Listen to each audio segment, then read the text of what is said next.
The following is a presentation of Gold and Blue Nation.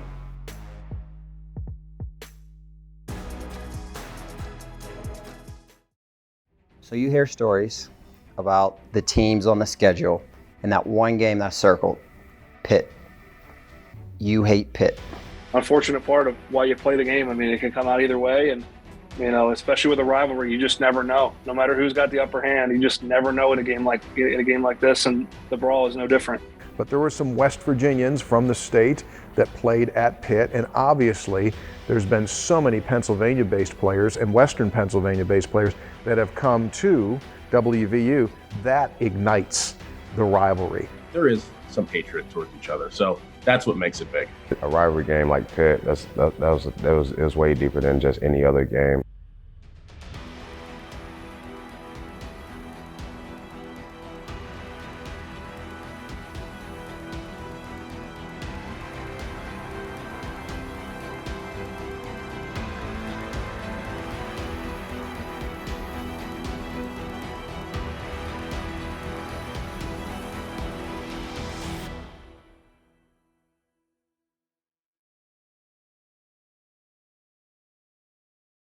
What's the first thing that comes to mind when you think of the backyard brawl? I think tradition. Intense. Chaos. Dominance. Hatred. Intensity. I mean, those are the things that immediately come to mind because the two schools are so close together and, they're just tied by I-79. The rivalry against Pitt is something you're actually taught by your elders.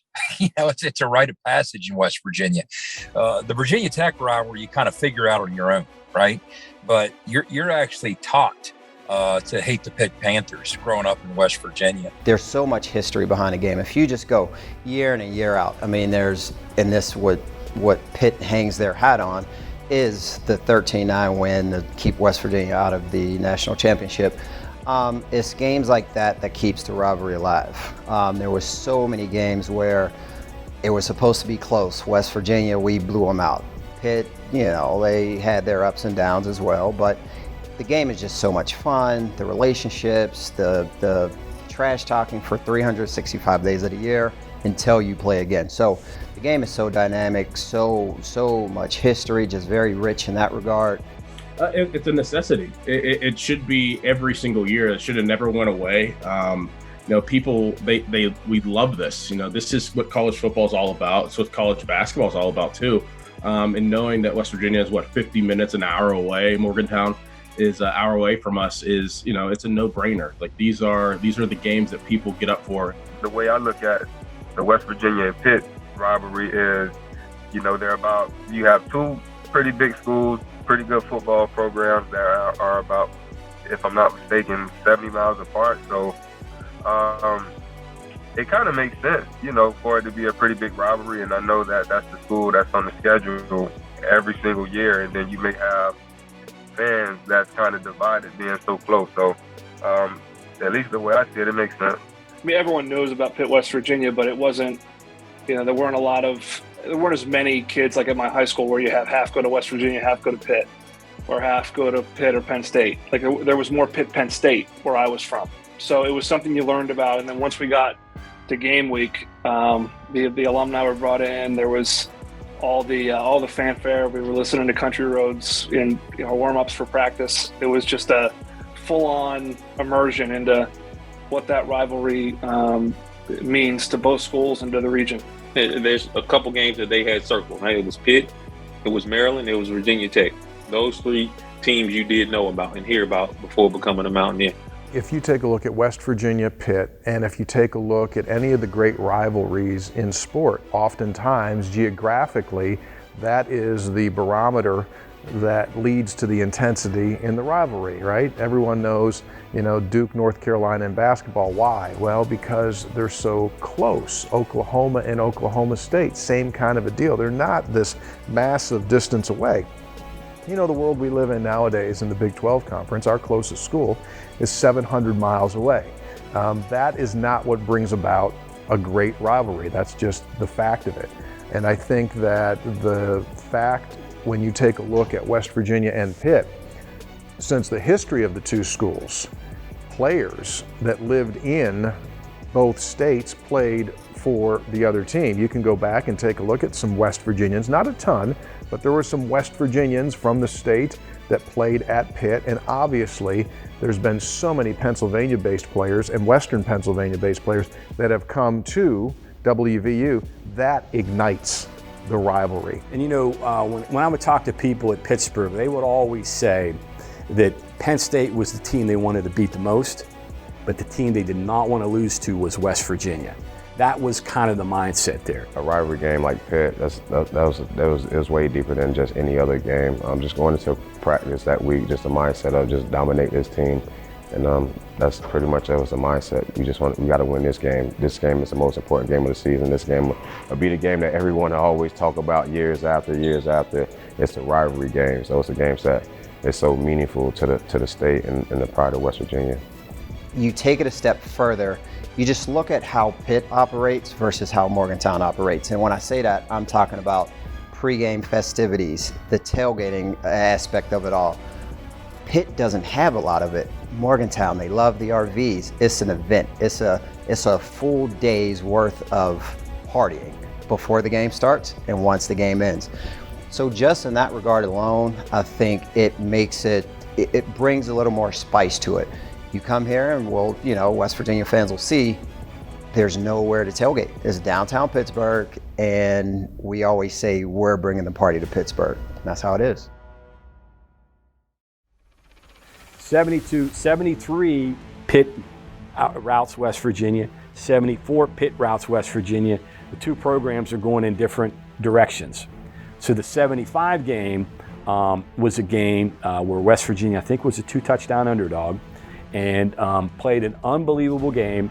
Comes down to the last second.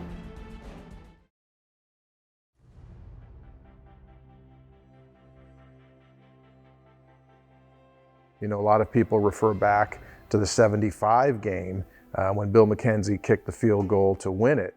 McKenzie kicks it. It is long enough. McKenzie kicks it. It is good.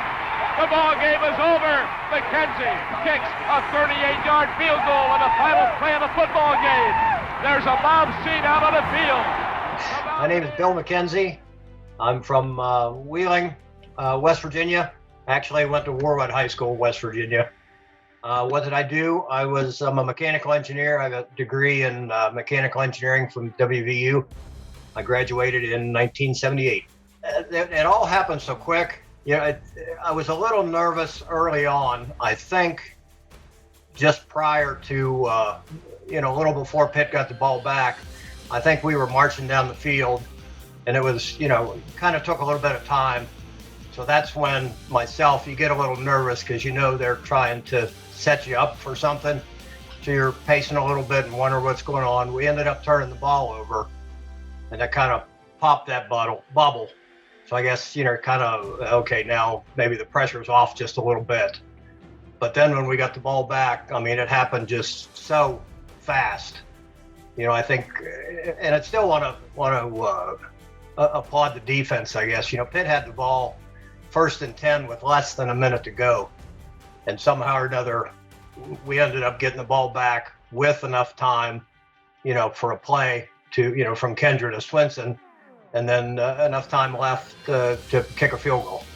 So that to me was amazing. Nobody ever thought that was going to happen, I don't think. They had Tony Dorsett. You don't figure with less than a minute you're ever going to get another chance. So there was no time to be nervous. You never expected it. And to the people that went to school during that period, they consider that the finest moment maybe in school history. To live through that, to see that game, to experience it, to experience the excitement and the parties going on well into the next week. It was, an unbelievable moment for people who went to school at the time. And I had an interview, it hasn't been too long ago, with Tony Caridi.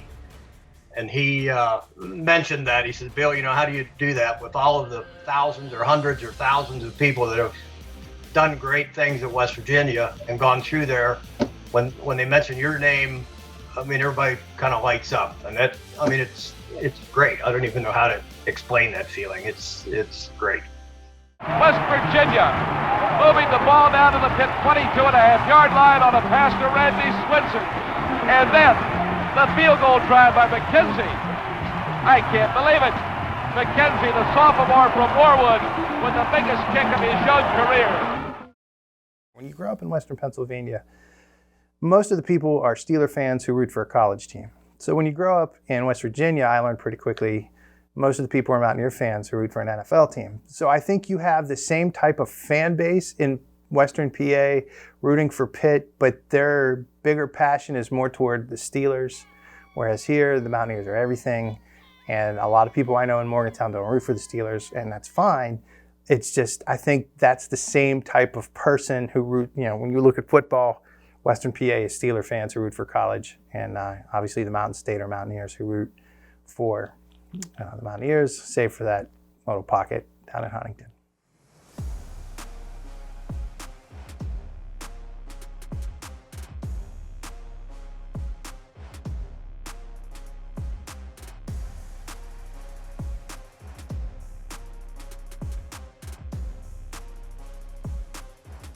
For years, Western PA was an important place for West Virginia to recruit. And a lot of the coaches that I would talk to in the past kind of framed it this way. The kids that lived along the Route 21 corridor from Waynesburg, the Connellsville, Uniontown, Charleroi, Burgettstown, those kids ended up at West Virginia, the country Western PA kids. The urban kids in like Westinghouse, they went to Pitt. Now, of course, Penn State came in and got who they wanted, Michigan, Notre Dame, Ohio State, whatnot. But that was the battle. It was usually West Virginia got the kids from the areas closer to Morgantown. Pittsburgh got the kids closer to their campus. I had kind of an inside view at one time because I had to go up and pick up a player. He actually visited Pitt. And then I was to go up and pick him up, and he's going to come down for our visit right after that. I'd never had that happen before. So I'm in Pitt Stadium walking around through the equipment room and locker room and hunting for my guy, and ended up sitting around there spending some time. So I got kind of an inside view of what was going on at Pitt in recruiting at that for the incoming prospects. You go back through time and you take a look at the quarterbacks that West Virginia has had, and some of our greatest quarterbacks in school history have also been Western Pennsylvania guys. Do you think that Pitt would have liked to have Mark Bulger, who goes on to a Pro Bowl career in the NFL, Rasheed Marshall, the Big East Player of the Year? I mean, so many different examples of guys that came down. And the funny thing is, when you talk to those guys to this day, when you talk to Mark, when you talk to Rasheed, I mean, that is a personal amount of pride that they have. That number one, they played against Pitt, and then oftentimes they beat Pitt. Mark Bulger, Central Catholic. I mean, you talk about being a Pittsburgh kid, didn't recruit him. I mean, it's their loss. Go research Mark Bulger's stats against Pitt. I mean, go look at the games that he played against Pitt. I mean, he had a career against them. I only played pretty much 1 year of high school football, and I only had pretty much 3 Division I offers, Virginia Tech, West Virginia, and Maryland. And I went on the visits, and I was kind of up in the air. My mom said, after meeting Coach Nealon and having dinner with him, she goes, well, think about it, but just so you know, you're going to West Virginia. And it was Coach Nealon convinced my parents really quick that that's the place I needed to be. Yeah, born and raised Pittsburgh guy. There's a little bit of a backstory to it. Pitt was not the team when I was coming out of high school. There was a lot of local guys going to Pitt, one being my former rival, and I wouldn't necessarily call him a rival, but he was another top quarterback in the city.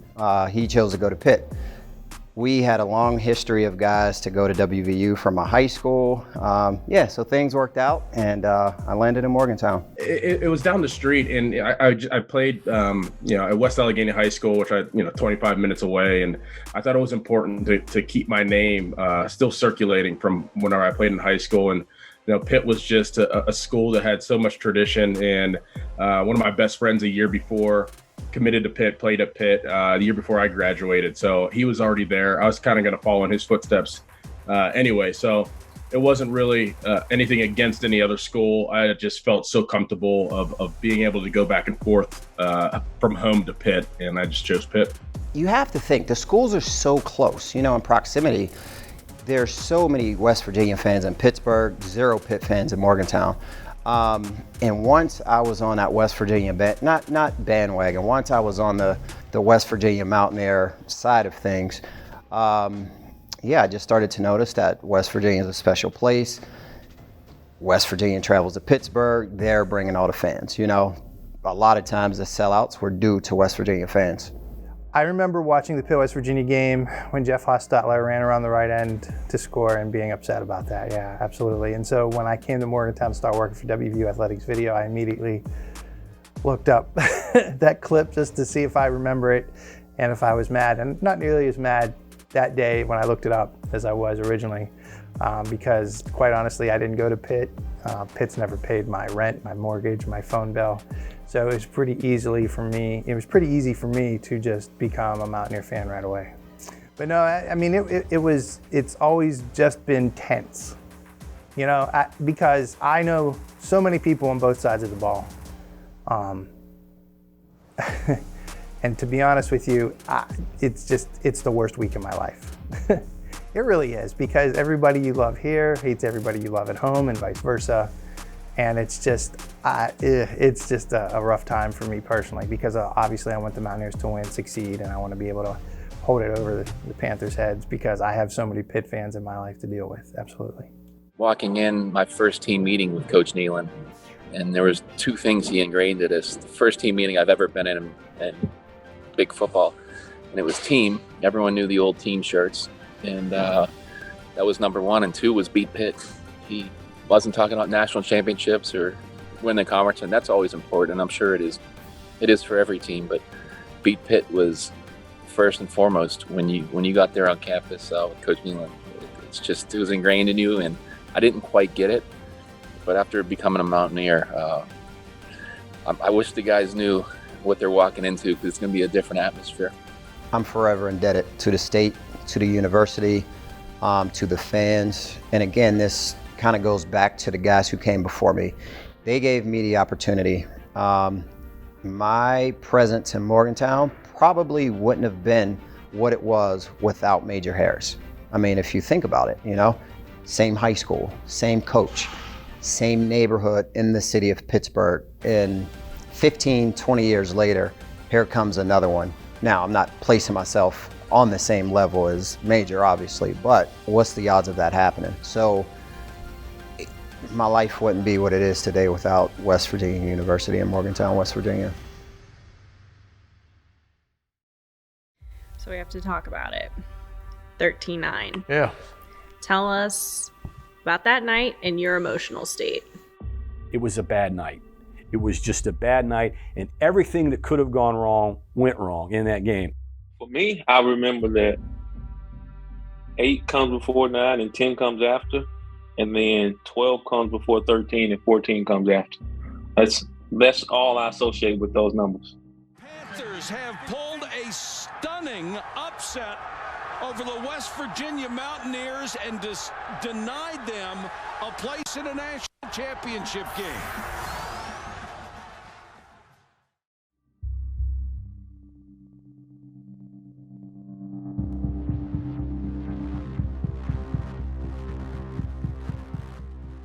The whole game to that point, we knocked Pat White out of the game, which really helped our cause. There were missed field goals, and it was just our defense was playing so lights out that if we could just put some points on the board, we knew we had a shot. The last time they did this, beat a number 2 team, was when they knocked off Georgia in the '82 Sugar Bowl. A huge win for Dave Wanstatt that is going to send 60,000 plus home, not believing what they just saw. I remember losing. I remember being kind of in awe, in shock that just happened. But I also remember dislocating a thumb somewhere in the game, and being sidelined. Not to say that had anything to do with us winning or losing. But I was unable to help my teammates. And I look back and it's like, you should have been tougher, right? It's a dislocated finger. It wasn't like you had a broke neck. It wasn't like you had a broke leg. It wasn't like your arm was torn off your shoulder. Like, I could have been tougher in that moment. Pitt dominated the time of possession because they just happened to have one of the all-time greatest running backs in NFL history running the ball for them, LeSean McCoy. He was the real deal. Now, we probably didn't realize it that night, but now looking back, okay, you had an all-star great running back running the football for you. And I think that Pitt continued to dare and dare and dare West Virginia to throw the football, and they did not throw the ball. Could be a couple of reasons. I don't know if Rich had the confidence in Jarrett Brown, who replaced Pat, to throw the ball, but it was there for the taking. We asked Pat to play his game, and we knew the circumstances behind that. We knew we had to give LeSean McCoy, Shady, the ball, and he was our obviously best player on offense. And we didn't want to put it in Pat's hands to have to win the game. We wanted to play very well on offense. We wanted to stop them on defense, play sound 3-and-out defense. But Pat stepped up, and whenever he dove over that line, we were like, oh boy, every ounce of that game, I'm getting chills even talking about it. Every ounce of that game, it was like we got more and more confident. We're like, wow, we actually might be able to beat the number 2 team in the country. And then halftime, it's like, hey, let's keep playing our game. Third quarter, it's like, well, what's going on? And then fourth quarter, it's like, let's just close this out and let's do this. And we did, and everybody did their role. Everybody played their part, and Pat will go down to history as one of the quarterbacks ever to beat West Virginia with the circumstances on the line. It was more than just Mountaineer fans that wanted West Virginia to win. I think the whole Big East wanted West Virginia to win. There were some calls in that game that I remember, holds that took away touchdowns from Shady McCoy that, it seemed like we could get there. We just couldn't get in the end zone. And to get in the end zone, albeit, with some help from a couple guys behind me, was a big deal because it put us at a position where we knew our defense was going to continue to play the way they were playing, especially if Pat White wasn't in the game. Nothing could go our way, but we made our mistakes. It boils down to the team that make the least amount of mistakes. We had our share of mistakes, fumbles, missed opportunities. So it's just the nature of the game. The team that makes the least amount of mistakes majority of the times is going to win that game. That was our championship. I remember leading up to that week, every single day, Country Roads would be playing in our locker room. Dave Wanstead, our head coach, would play Country Roads. We were sick of it. So, the tension that was built up that we went into that game was more than just the game. It was the rivalry. It was the hearing that West Virginia was number 2 in the country. It was hearing that they win, that they're in. It was hearing that, knowing that they're going to look over us and us to have to go in there and take care of business. And then the Country Roads really was the cherry on top of like, all right, we got to go beat this team. And then when we went in there, and at the end of the game, it was just almost a sigh of relief, wow, we really did this. We really shocked the world. Driving out of there, it was a ghost town. And it was like a mass wave of depression set in, and I understand why. That's the unfortunate part of why you play the game. It can come out either way, and especially with a rivalry, you just never know. No matter who's got the upper hand, you just never know in a game like this, and the Brawl is no different. It was eerily quiet. It was a stunned, shocked, quiet, unlike any I've ever heard and hope to ever hear before. It really was. It was just so unfathomable for all that to happen. And you just, it's still to this day tough to talk about, and I hate giving Pitt fans the satisfaction, but it just is. It's tough to talk about to this day. I think it was a turning point in a lot of our lives, because who knows what would have been and where we would have been if things were different. So for me, despite coming out on the opposite end of ridiculous loss to ESP. We grew. We became closer. And not only that, Bill Stewart got an opportunity to become the head coach of the Mountaineers and did a marvelous job as the head coach of the Mountaineers. So, for me, tough loss. Have yet to watch the game. I know there was a lot of bashing of a certain teammate of mine after that game. Look who's laughing now, people. He's all over your TV screen, right? I mean, he's everywhere that you want to be, but you're not. So we grew. We're thankful for it, despite and regardless. So that's my memories.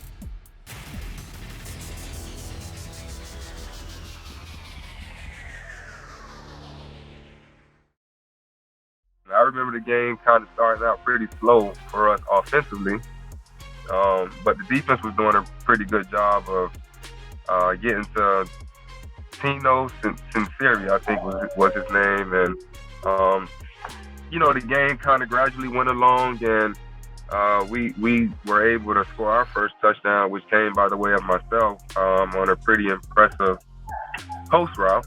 That's what I ran, and got a chance to make a really nice stiff arm on the Pitt defender and, go the other way for a touchdown.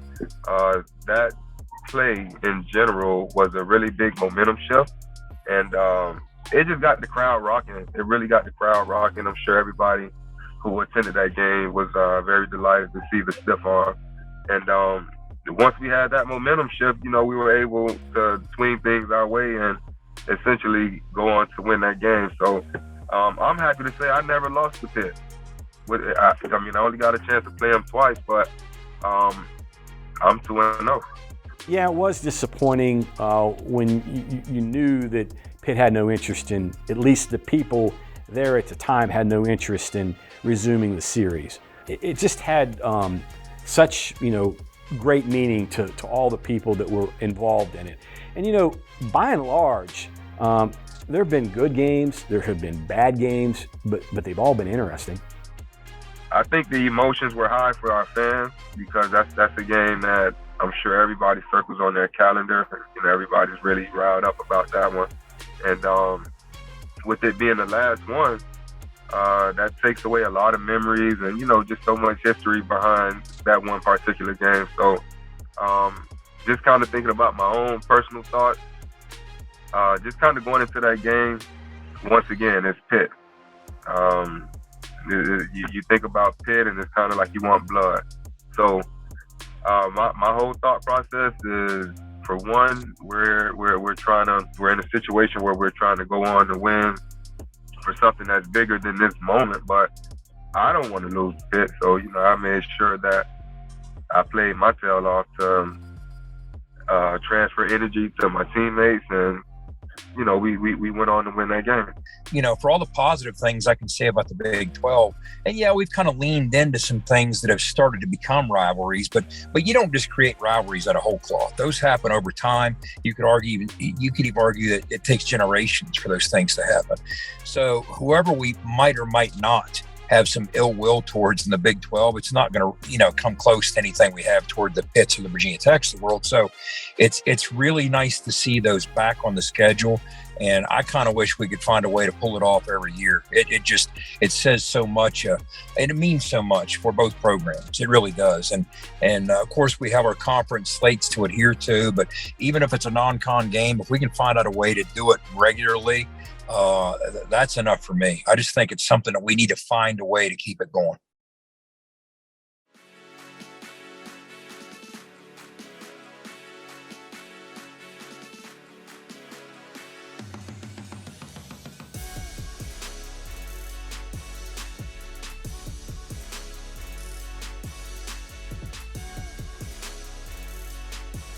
The Backyard Brawl be my first opportunity to be a part of it. Our fan base is extremely passionate about that game, and so it's a game that I would be in favor of playing each year. 8 of the next 11 years we will be playing, West Virginia in the Backyard Brawl, and I think we just redid another 4 years with their athletic department. So it's something we're excited about. It's right down the road. It's a heck of a game. There's a lot of excitement, in Pittsburgh for September 1st. I think it's fantastic, especially the way that it kind of went down and bringing it back, the excitement around it. I mean, I've been talking about it for months and months now. I like it being the kickoff game of the season, to start the season right, have all the cameras on you. It's a Thursday night game. It's it's very highly exposed game around the country, so people can see which team has what and which team might be good this year. Just for the history of West Virginia and Pitt and the Backyard Brawl in total, I think it'll be great, for it to come back. And as far as how it's being hyped up like it's a bowl game, I think it deserves to be. When we played Pitt, when we came out of the tunnel for any football game, I mean, there was, the gun sounding and everybody's cheering and stuff, but you could definitely tell the Pitt game. There was just, it was like twice as loud or 3 times as loud. You could definitely tell something was going on. And I think now, with being in the Big 12, different parts of the country, I don't think we have any of that real close, kind of rivalry thing. I think it's going to be great to get Pitt back again. Just, it's been so long. So I didn't care. I wouldn't care this year if it was the last game, first game, middle of the season. Just the fact that we get to play Pitt again. I know everyone who played there and most Mountaineers, we cannot wait for it because I don't know why. It's 70 miles from Morgantown, but for some reason, again, I grew up on their campus. I grew up 5 minutes. My high school was. I grew up 5 minutes from them, but they think they're better than us, and I don't like it. It's always had a chip on my shoulder about that. It'll be like nothing they've ever played in. I include Penn State. Because Penn State played Penn State in 2016 to 19, and that game was dormant since the 2001. So that was 15 years. This is 11, and it's so close. It's 2.5 hours to State College. It's 45 minutes if you're driving fast to Morgantown. And there's going to be chipping. There's going to be fights. There's going to be trash talk. There's going to be all these things, but you have to be above it. You have to be kind of impervious to it as a player, but appreciate it because these are the kind of games that, where legends are born. And I'm fortunate. There's not a day that goes by that game doesn't get referenced for me. And, I'm still, mooching off of it today. So, you have an opportunity when you play West Virginia and when West Virginia plays Pitt to become a legend. And that's why this game needs to be played. Every place is loud, but the energy you're going to feel as a player and as a fan, it's just a different experience. I think that, as I get older, the younger people, I think they're going to get the feel for the first time, and it's pretty neat. I think first and foremost, never take the game for granted, because anything can happen. The game can be taken away from you. So I feel like each and every play, no matter if we're playing Pitt or we're playing Virginia Tech or Texas, you should play every play like it's your last play. I think the guys should definitely know that this is a rivalry that has been taking place since, the early 1900s or probably even before then. So with that being said, it's kind of a lot at stake, maybe just for bragging rights at this point, but we need it. We need it. It's amazing when you're actually playing on the field and you look in the stands and you playing in an away game and you look in the stands and you see more gold than you see blue like for Pitt. But it's amazing to see that our fans travel to have that support.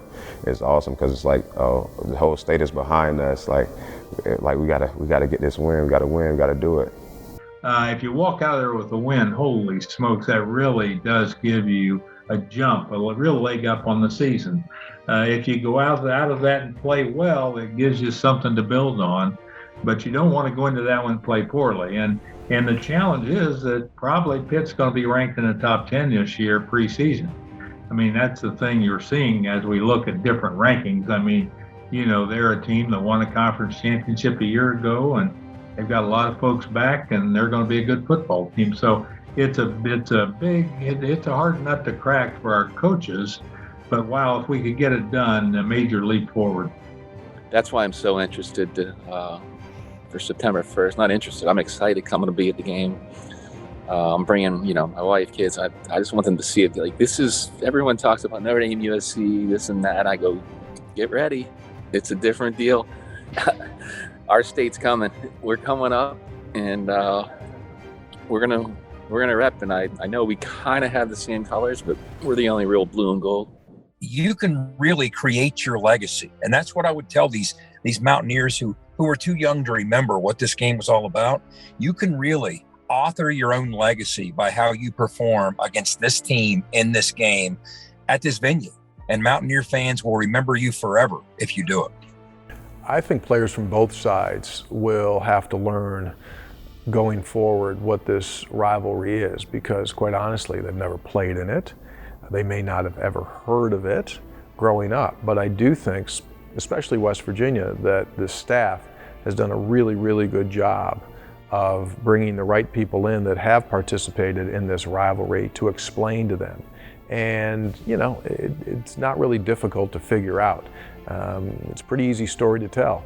Hey guys, as early as West Virginia football existed, there was West Virginia and Pitt. And we played all of these games, and it's over 100 games. And we haven't played now in 11 years, and all of these people that have come before you have played in this game. And all you have to do is walk them through, along with the fact that it's the first game of the season. It is not a difficult sell. It really isn't a difficult sell. I think they will get it. Now, will they get it as well as guys that played against these guys each and every year throughout the 80s and the 90s? No, that'll take time, but I do think that they'll know that this is an absolute marquee game. There's so many guys who came before you who set the stage to make these games so exciting for the build up for this one. And I think that's one thing that I always respected is the guys who came before me to pave the way to set this stage up. And I knew the history of the game, so I think it's important to go back, do your homework. The coaches will do their part, but take it a step further. Really look into it, really dig into the crates and figure out what makes this so special, because there's gonna be a lot of pressure on these guys. I hope they understand what's at stake, and yeah, you get bragging rights for 365 days.